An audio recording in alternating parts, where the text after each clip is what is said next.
Hello and welcome to ThePrint. I am Aamaan, and in our great speeches series today, we look at an address by Prime Minister Jawaharlal Nehru in the Lok Sabha in May 1951, defending proposed amendments to the Article 19 of the Constitution.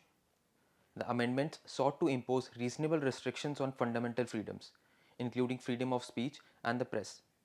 Nehru was responding to fierce criticism that the government was curbing press freedom just 16 months after the Constitution came into effect. The Prime Minister began by clarifying the government's intentions behind the amendments. He said, "When we brought forward these amendments, any desire to curb or restrain the freedom of the press, generally speaking, was exceedingly far from our minds. We are dealing with a particular situation, I think a difficult situation, a situation which grows more difficult for a variety of reasons, national and international." Nehru acknowledged that regardless of intent, the amendments would affect press freedom in two ways. He said, "It affects it in two ways. One, directly. That is to say, a certain thing has been done which may put an obstruction in the way of the press in theory. And secondly, it may give a chance to a government to impose some disabilities. That is, the government may have the legal power to impose some disabilities unless some change is made. Both are possibilities. I recognize that." End quote. The Prime Minister then defended a crucial addition to the amendment, the word reasonable, which he argued made government actions subject to judicial review. He explained why the word reasonable wasn't included initially. Nehru said, "We wish to avoid an excess of litigation about every matter, everything being held up and hundreds and maybe thousands of references constantly made by odd individuals or odd groups, thereby holding up not only the working of the state but producing a mental confusion in people's minds at a time when such confusion might do grave injury to the state." End quote. When challenged that this involved fundamental rights, Nehru delivered a stark response about the limits of any freedom. He said, "Does it mean that a matter of fundamental rights ought to be allowed to lead not only to confusion but to grave danger to the state? Surely not. I say nothing, not a single fundamental right can survive great danger to the state." End quote. Nehru then pivoted to his defense of why constitutions must be flexible and adaptable rather than rigid documents. He argued that treating the constitution as sacred and unchangeable would actually kill it. He cited examples of perfectly worded constitutions from Weimar Germany and Republican Spain that collapsed because they couldn't adapt to changing realities. He insisted that India's constitution must be a living, growing document, capable of responding to the nation's evolving needs. The Prime Minister painted a picture of living in what he called a haunted age, filled with uncertainty and danger. He said, "We live in a haunted age of shocks and apparitions surrounding us, ideas, passions, hatred, violence, preparations for war, many things which you cannot grip, nevertheless, which are more dangerous than other things." End quote. Nehru dismissed suggestions that the amendments were motivated by upcoming elections, saying he does not get excited about these elections at all, either way. The Prime Minister then issued a direct warning about what the government would do to protect national unity.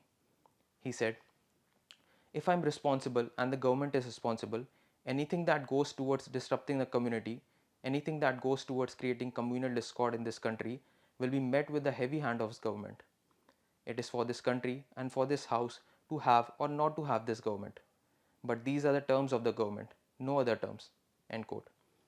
Nehru then turned specifically to criticism from the press. He said, "Now, the press has said a great deal about the liberty of the press. I know something of the press, and I have been connected with the press too, somewhat, and I can understand their apprehensions.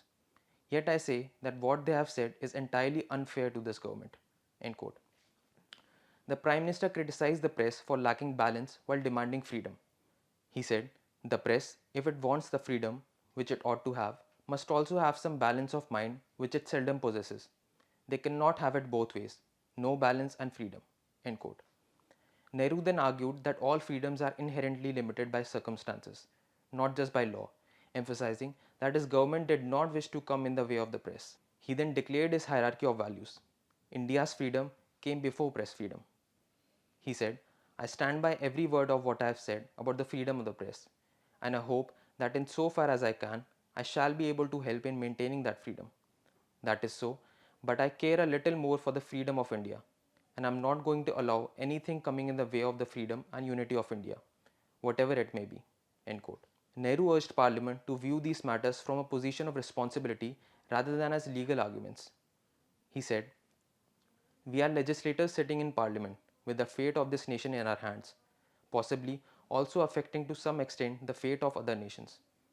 It is a difficult and highly responsible position, and we cannot be moved away by passion or prejudice or by some logical chain of thought which has no relation to reality. End quote. The Prime Minister acknowledged the need to balance different freedoms. He said, while we want freedom, freedom of the press, or freedom of speech, or freedom of anything, they may be good. We have to remember that the nation must be free, the individual must be free, and the country must be free. If national freedom is imperiled or individual freedom is imperiled, what good do other freedoms do? Because the basis of freedom is gone. So all these have to be balanced. End quote.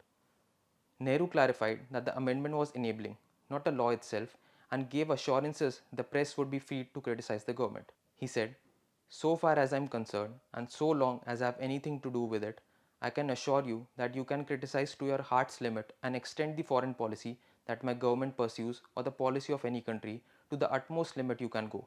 End quote. The Prime Minister concluded by explaining why the Select Committee ultimately chose to add reasonable to the existing draft rather than completely redrafting it.